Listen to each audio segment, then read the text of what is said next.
श्रीमूकपञ्चशती पादारविन्दशतकं complete chanting. रागं कुटीसान्द्रानन्दा। महीं नः पन्तानं मदनपरिपन्थिप्रणयिनी प्रभुर्निर्णेतुं ते भवति यदमानोऽपि कथमः। तथापि श्रीकाञ्ची विहृतिरसिके कोऽपि मनसो विपागस्त्वत्पादस्तुतिविधिषु जल्पागयति माम्। कलक्राही पौरन्तरपुरवनी पल्लवरुचां धृतप्रातम्यानाम् अरुणमहसाम् आदिमगुरुः। समिन्ते बन्धुगस्तपकसहयुक्त्वा दिशि दिशि प्रसर्पन् कामाक्ष्याः चरणकिरणानामरुणिमा। मरालीनां यानाभ्यसनकलनामूलगुरवे दरिद्राणां त्राण व्यधिकरसुरोद्यानतरवे। तमस्काण्डप्रौढी प्रकटनतिरस्कारपटवे जनोऽयं कामाक्ष्याः चरणनलिनाय स्पृहयते। वहन्ती सैन्दूरीं सरणिमवनं रामरपुरी पुरन्त्री सीमन्दे कविकमलपालार्कसुषमां। त्रयी सीमन्दिन्याः स्तनतडनिचोलारुणपडी विभान्ति कामाक्ष्याः पदनलिनगान्तिर्विजयते। प्रणम्रीभूतस्य प्रणयकलहत्रस्तमनसः स्मरारातेश्चूडा वियतिगृहमेतीह मकरः। ययोः शान्त्यां कान्तिं वहति सुषमाभिश्चरणयोः तयोर्मे कामाक्ष्या हृदयमपतन्त्रं विहरताम्। ययोः पीडायन्ते विबुधमुकुटीनां पटलिका ययोः सौदायन्ते स्वयमुदयपाजोपणितयः। ययोर्दासायन्ते सरसिजभवात्याश्चरणयोः तयोर्मे कामाक्ष्या दिनमनुवरीवर्तु हृदयम्। नयन्ती सङ्कोचं सरसिजरुचं दिक्परिसरे सृजन्ती लौहित्यं नगकिरणचन्द्रार्तकचिता। कवीन्द्राणां हृत्कैरवविकसनोद्योगजननी स्फुरन्ती कामाक्ष्याः चरणरुचिसन्ध्या विजयते। विरावैर्माञ्जीरैः किमपि कथयन्तीव मधुरं पुरस्तादानम्रे पुरविजयनी स्मेरवदने। वयस्येव प्रौढा शिथिलयति या प्रेमकलह प्ररोहं कामाक्ष्याः चरणयुगली सा विजयते। सुपर्वस्त्रीलोलाल् अगपरिचितं षट्पथकुलैः स्फुरल्लाक्षारागं तरुणतरणी ज्योतिररुणैः। भृतं कान्त्यम्बोपिः विसृमरमरन्तैः सरसिजैः विदत्ते कामाक्ष्याः चरणयुगलं बन्धुपदवीम्। रजः संसर्गेऽपि स्थितमरजसामेव हृदये परं रक्तत्वेन स्थितमपि विरक्तैकशरणम्। अलभ्यं मन्दानां तदतपि सदा मन्दगदितां विदत्ते कामाक्ष्याः चरणयुगमाश्चर्यलहरीम्। जडालामञ्जीरस्फुरतरुणरत्नांशुनिकरैः निशीतन्ती मध्ये नगरुचिजरीकाङ्गबयसां जगत्त्राणं कर्तुं मम जननि कामाक्षि नियतं तपश्चर्यां दत्ते तव चरणपादोजयुगली तुलाकोटिद्वन्द्व क्वणितपणितापीतिवचसोः विनम्रं कामाक्षी विसृमरमः पाटलितयोः क्षणं विन्यासेन क्षपिततमसोर्मे ललितयोः पुनीयान्मूर्तानं पुरहरपुरीन्द्रीचरणयोः भवानी दृह्येतां भवनिपीडितेभ्यो मम मुहुः तमो व्यामोहेभ्यः तव जननि कामाक्षि चरणौ ययोर्लाक्षाबिन्दु स्फुरणतरणात् दुर्जटिजडा कुटीराशोणाङ्गं वहति वपुरेणाङ्गकलिका पवित्रीकुर्युर्नः पदतलभुवः पाडलरुचः पराकास्ते पाप प्रशमनधुरीणाः परशिवे गणं लप्तुं येषां निजशिरसि कामाक्षि विवशा वलन्तो व्यातन्वन् त्यहमहमिकां वाचवमुखाः बलाकामालाभिर्नगरुचिमयीभिः परिवृते विनम्रस्वर्णारी विगचगचकालाम्बुदकुले स्फुरन्तः कामाक्षी स्फुटतलितबन्धूकसुहृतः दडिल्ले कायन्ते तव चरणपादोजकिरणाः सरागः सद्वेषः प्रसृमरसरोजे प्रतिदिनं निसर्गाताक्रामं विभुतजनमूर्तानमधिकं कतङ्कारं मातः कदयपदपद्मस्तव सतां नतानां कामाक्षी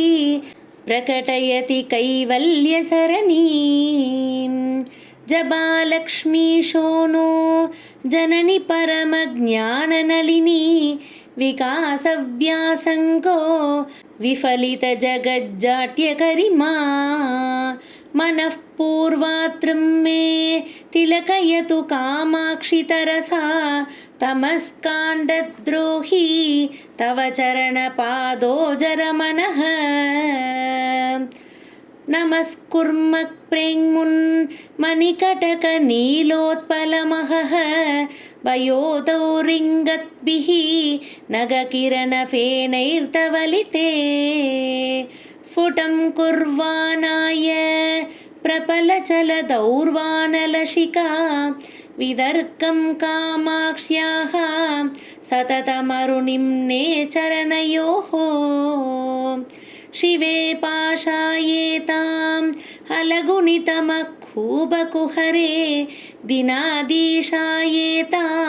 मम हृदयपादोजविपिने नपोमासायेतां सरसकवितारीतिसरिति त्वदीयौ कामाक्षी प्रसृतकिरणौ देवि चरणौ निषक्तं श्रुत्यन्ते नयनमिव सद्वृत्तरुचिरैः समैर्जुष्टं शुद्धैः अतरमिव रम्यैर्द्विजगणैः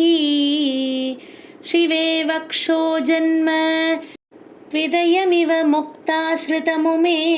त्वदीयं कामाक्षी प्रणतशरणं नौमि चरणं नमस्या संसज्जन् नमुचि परिपन्दिप्रणयिनी निसर्गप्रेङ्गोलत् कुरलकुलकालाहिषपले न गच्छायद्दुक्तो दधिबयसि ते वैद्रुमरुचां प्रचारं कामाक्षी प्रचुरयति पादाब्जसुषमां कदा दूरीकर्तुं कटुदुरितकाकोलजनितं महान्तं सन्तापं मदनपरिबन्धिप्रियतमे क्षणात्ते कामाक्षी त्रिभुवनपरितापहरणे पडीयां संलप्स्ये पदकमलसेवामृतरसं ययोः सान्त्यं रोचिः सततमरुणिम्ने स्पृहयते ययोच्छान्त्रीकान्तिः परिपदति दृष्ट्वा नगरुचिं ययोः पागोत्रेकं पिपटिषति भक्त्या किसलयं म्रतिं न कामाक्ष्या मनसि चरणौ तौ दनुमहे जगन्नेतं नेतं परमिति परित्यज्य यतिभिः कुशाक्रियस्वान्तैः कुशलदिशनैः शास्त्रसरणौ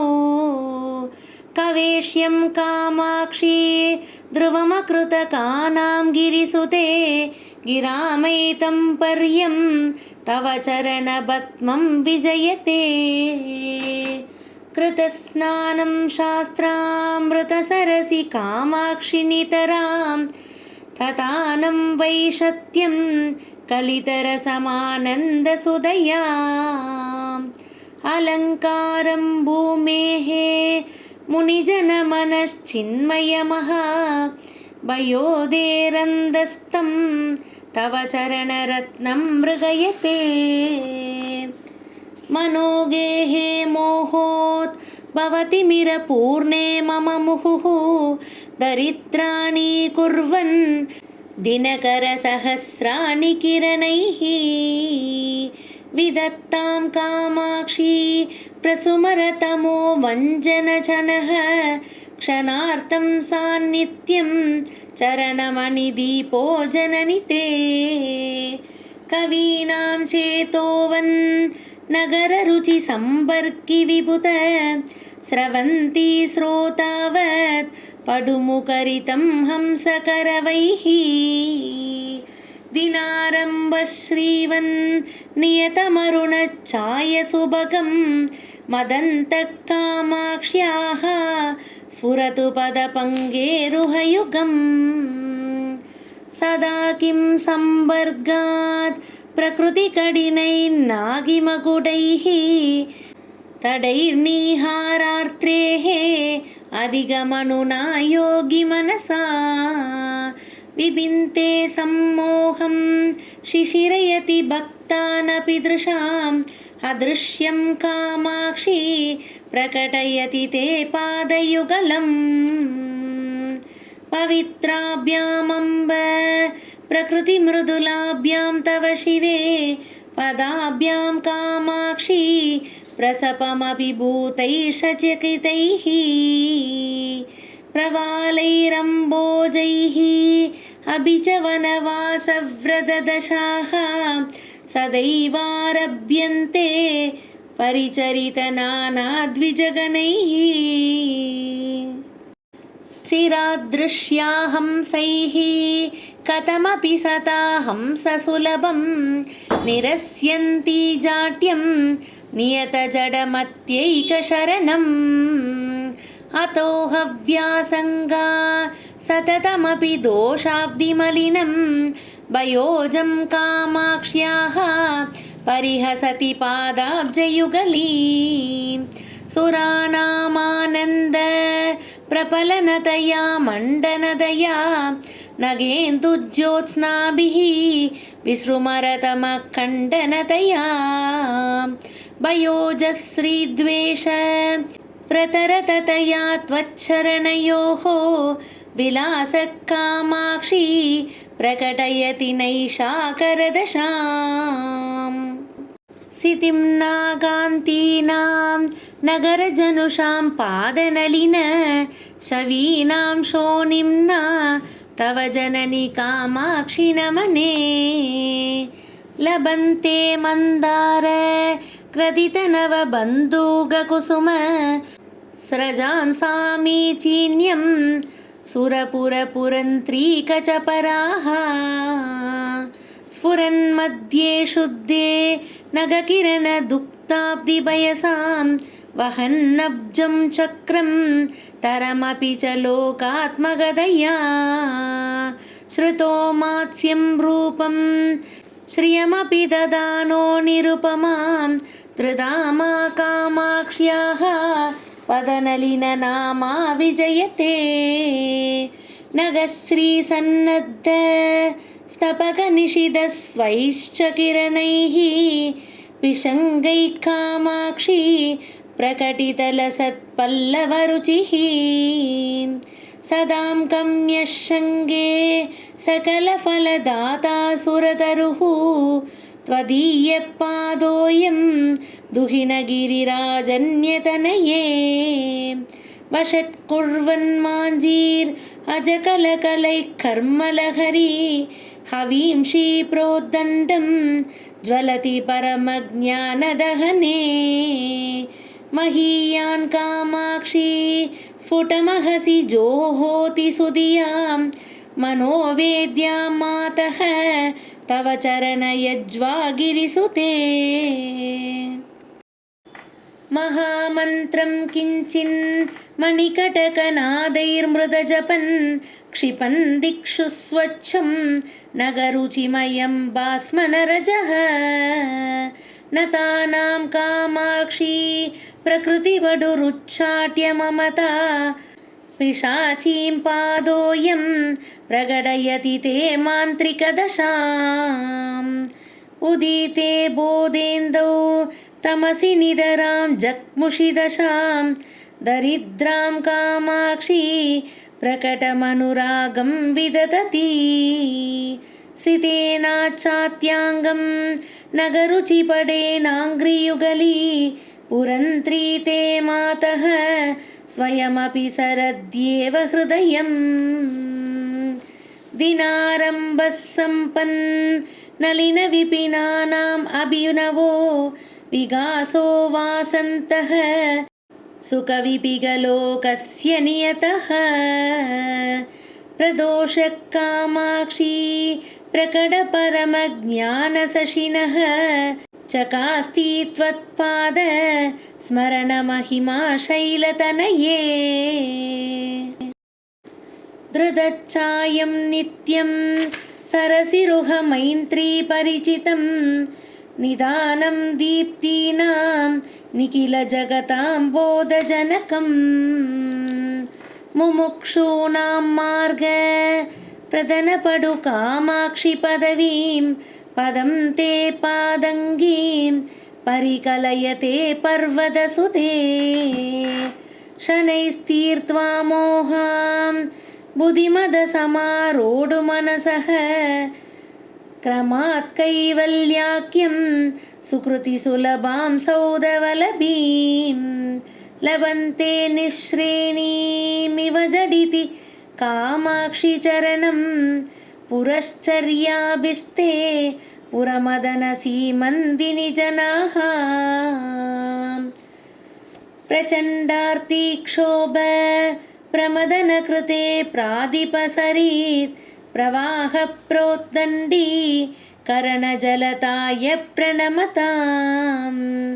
प्रदीपाय प्रौढे भवतमसि कामाक्षि चरण प्रसादोन्मुख्याय स्पृहयति जनोऽयं जननि ते मरुद्भिः संसेव्या सततमपि शाञ्जल्यरहिता सदारुण्यं यान्ति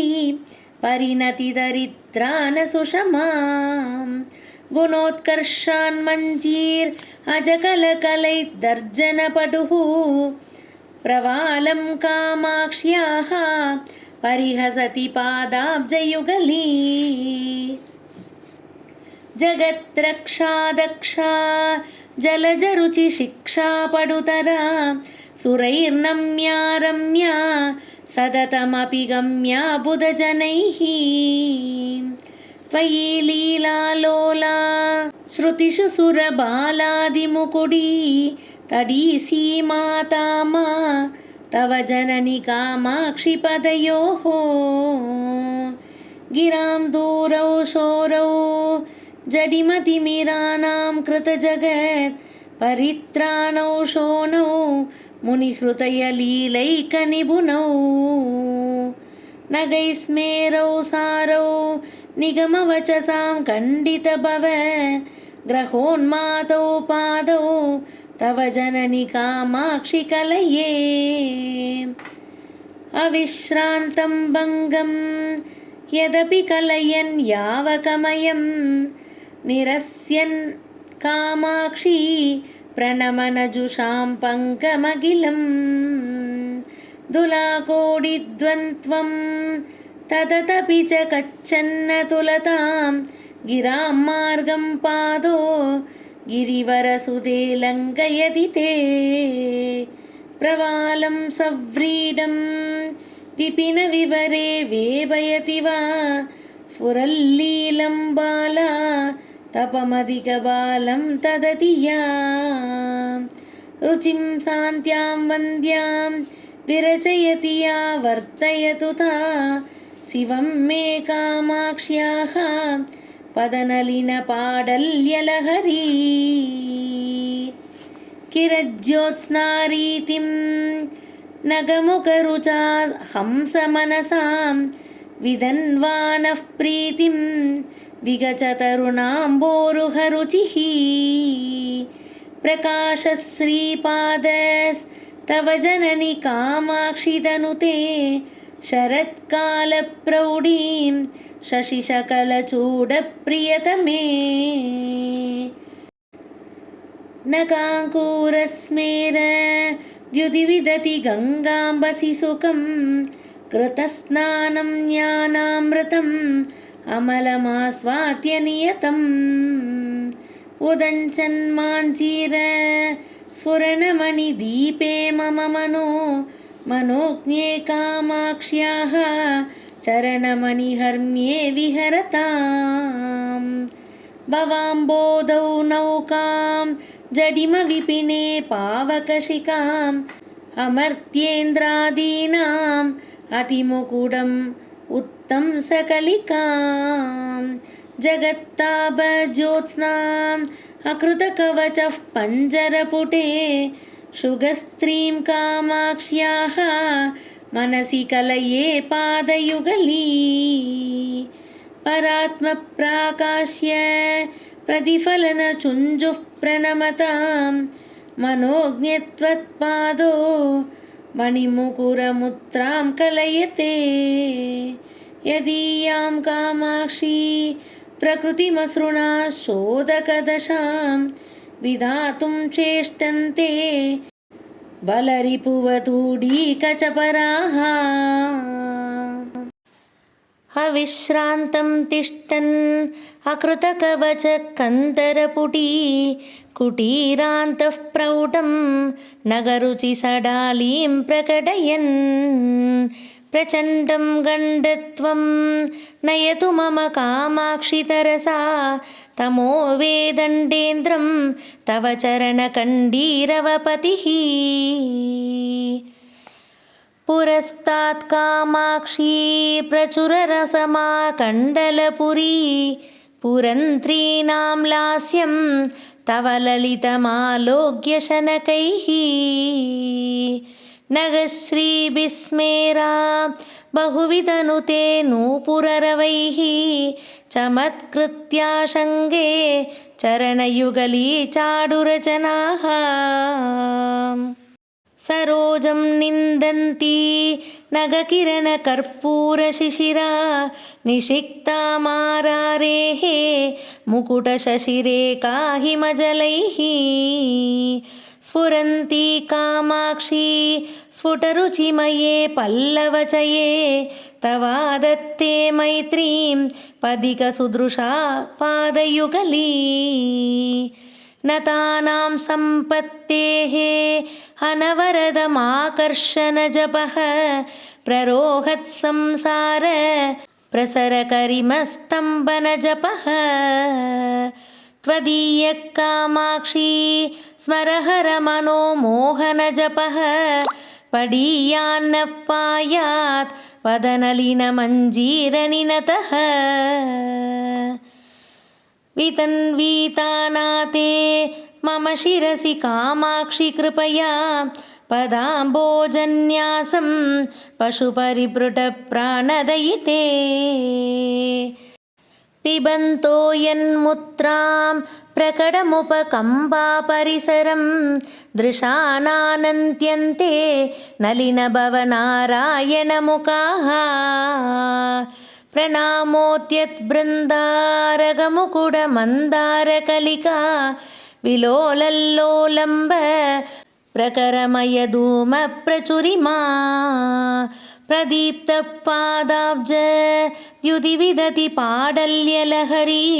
कृशानुः कामाक्ष्या मम दहतु संसारविपिनम् वलक्षश्रीरुक्षाधिप शिशिषदृक्षैस्तवनकैः जिगृक्षूर्तक्षत्वं सरसिरुहपिक्षत्वकरणे क्षणान्मे कामाक्षी क्षपितभवसंक्षोभकरिमा वचो वै चक्षण्यं चरणयुगलीबक्ष्मलयतात् समन्तात् कामाक्षी क्षततिमिरसन्तानसुपकान् अनन्ताभिर्भाभिः दिनमनुतिगन्तान् विरचयन् अहन्तायाहन्ता मम जडिमदन्तावलहरीः विबन्तां सन्तापं तव चरणचिन्तामणिरसौ ददानो भास्वत्ताम् अमृतनिलयो लोहितवपुः विनम्राणां सौम्यो गुरुरपि कवित्वं च कलयन् गदौ मन्दो गङ्गाधर महिषि कामाक्षि भजतां तमःखेतुर्मादस्तव चरणपद्मो विजयते नयन्तीं दासत्वं नलिनभवमुख्यानसुलभ प्रदानात् दीनानाम् अमरतरुदौर्भाग्यजननीं जगज्जन्मक्षेम क्षयविदिषु कामाक्षिपतयोः दुरीणामीष्टेकस्तव पणितुमाहो पुरुषिकां जनोऽयं संदप्तः जननि भवचण्डांशुकिरणैः अलब्ध्वैकं शीतं कणमपि परज्ञानपयसः तमो मार्गे पान्धस्तव झटिति कामाक्षि शिशिरां पदाम्बोजच्छायां परमशिवजाये मृगयते जगत्यम्ब श्रीमन्नगकिरणचीनांशुकमयं वितानं बिभ्राणे सुरमुकुटसङ्कट्टमसृणे निजारुण्यक्षौमास्तरणवति कामाक्षि सुलभा बुधैः संविन्नारी तव चरणमाणिक्यभवने प्रतीमः कामाक्षी स्फुरिततरुणादित्यकिरण श्रियो मूलद्रव्यं तव चरणमत्रीन्द्रतनये सुरेन्द्राशामाभूः हयति यदसौ ध्वान्तमखिलं दुनीनादिक्पागान् अपि च महसा पाडलयते महाभाष्यव्याख्या पडुशयनमारोपयति वा स्मरव्याभारेर्ष्या पिशुननिटिलं कारयति वा द्विरेः पानामद्या सयति सततं वादिवसतिं प्रणम्रान् कामाक्ष्याः पदनलिनमाहात्म्यकरिमां विवेगाम्बस्रोतः स्नपनपरिपाटी शिशिरिते समीभूते शास्त्र स्मरणहलसङ्कर्षणवशात् सतां चेतश्क्षेत्रे वपति तव कामाक्षि चरणौ महासंवित्सस्य प्रकरवरबीजानि गिरिसुते ददाने मन्तारस्तपकपरिपाटीं नगरुचा वहन् दीप्ताश्रोणाङ्गुलिभिरपि चाम्बेयकलिकाम् अशोकोल्लासं नः प्रचुरयतु कामाक्षि चरणो विगासी वासन्तः समय इव ते शर्वदयिते नगां शुप्राशुर्य प्रसृमरम् अरालालितवलः स्फुरन्मञ्जीरोत्यन् मरगदमहश्चैव लयुतः भवत्या कामाक्षी स्फुटचरणपाडल्यकपटः नतः शोणाभिक्यो नगपतितनूजे विजयते तुनानं पङ्कौकं परमसुलभं गण्डककुलैः विकासव्यासङ्गं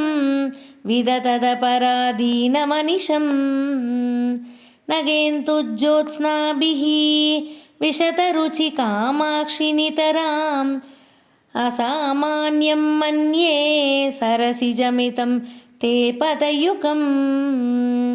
करीन्द्रायद्गृह्यत् यलसगतिलीलासु विमलैः भयोजैर्मात्सर्यं प्रकटयति कामं कलयते पदाम्बोजत्वं तव तदपि कामाक्षि हृदयं मुनीनां शान्तानां कदमनिशमस्तैः स्पृहयते निरस्ताशो निम्ना चरणकिरणानां तव शिवे समिन्ताना सन्ध्यार् रुचिरचलराजन्यतनये असामर्थ्यादेनं परिभवितुमेतत्समरुचां सरोजानां जाने मुकुलयति शोभां प्रतिदिनम् उपादिक्षत्ताक्ष्यं तव चरणनामा गुरुरसौ मरालानां शङ्गे मसृणगदिलालित्यसरणौ अतस्ते निस्तन्त्रं नियतममुना सख्यपदवीं प्रपन्नं पादोजं प्रतिददति कामाक्षि गुदुकम् ददानैः संसर्गं प्रकृतिमलिनैः षट्पदकुलैः त्विजादीशश्लाका विदिषु विदधद्भिर्मुकुलतां रजोमिश्रैर्पद्मैर्नियतमपि कामाक्षिपतयोः विरोधस्ते युक्तो विषमचैरवैरिप्रियतमे कवित्वश्रीमिश्री करणनिपुणौ रक्षणचनौ विबन्नानां श्रीमन् अलिनमसृणौ शोणकिरणौ मुनीन्द्राणामन्तः करणचरणौ मन्दसरणौ मनोज्ञौ कामाक्ष्या दुरितहरणौ नौमि शरणौ परस्मात् सर्वस्मात् अपि च परयो मुक्तिकरयोः नगश्रीषु ज्योत्स्ना कुलिततुलयोत्ताम्रतलयोः निलीया कामाक्षी निगमनुतयोर्नागिनतयोः निरस्तप्रोन्मीलन् अलिनमदयोरेव पदयोः स्वभावात् अन्योन्यं किसलयमबीदं तव पदं म्रतिं नाशो निम्ना भगवति तदा ते सदृशतां वने पूर्वस्ये च सततमवने किं तु जगतां परस्येतं वेतः स्फुरति हृदि कामाक्षि सुतियां कथं वाचालोऽपि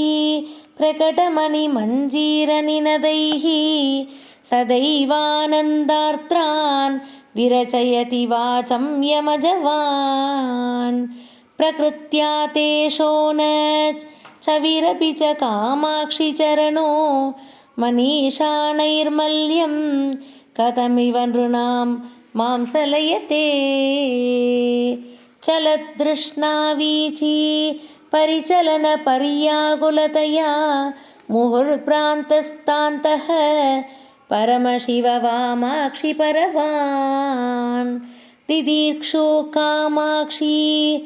प्रचुरतरकर्माम्बुधिममुं कथाहं लप्स्येते चरणमणिसेतुं गिरिसुते विशुद्ध्यन्त्यां प्रज्ञा सरिति दुरितग्रीष्मसमय प्रभावेन क्षीणे सति मम मनः केकिनिषु च त्वदीयकामाक्षी स्फुरितचरणाम्बोधमहिमा नपो मासाडोपं नगपतिसुते किं न कुरुते विनम्राणां चेतः भवनवलभी सीम्निचरण प्रदीपे प्राकाश्यं ददति तव निर्धूततमसि असीमा कामाक्षी स्वयमलघु दुष्कर्मलहरी विकूर्णन्ती शान्तिं शलभपरिपाडीव भजते विराजन्ती शुक्तिर्नगकिरणमुक्ता मणिदतेः विभत्पादोराशौ दरिरपि नराणां प्रणमताम् त्वदीयकामाक्षी ध्रुवमलघुवह्निर्भववने मुनीनां ज्ञानाग्नेः अरनिरयमङ्घ्रिर्विजयते समस्तैः संसेव्यः सततमपि कामाक्षि विभुतैः स्तुतो गन्धर्वस्त्री सुललितविभञ्चीकलरवैः भवत्या बिन्दानो भवगिरिकुलं जृम्भिततमो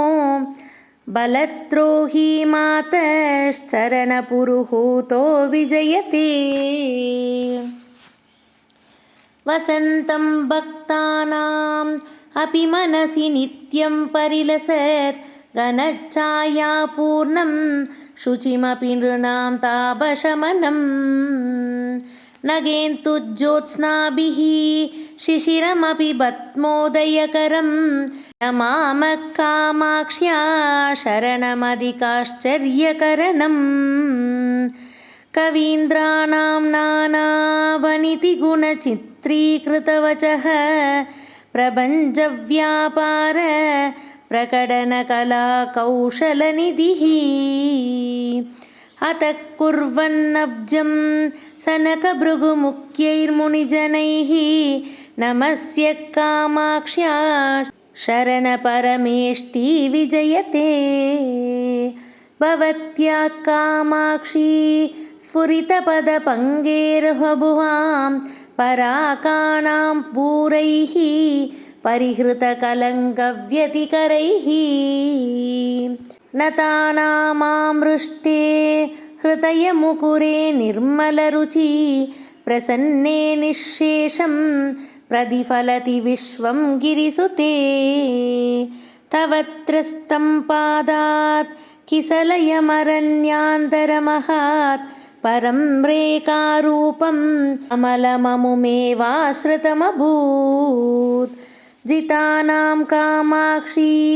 त्विदयमपि युक्तं परिभवे विदेशे वासो वा शरणगमनं वा निजरिभोः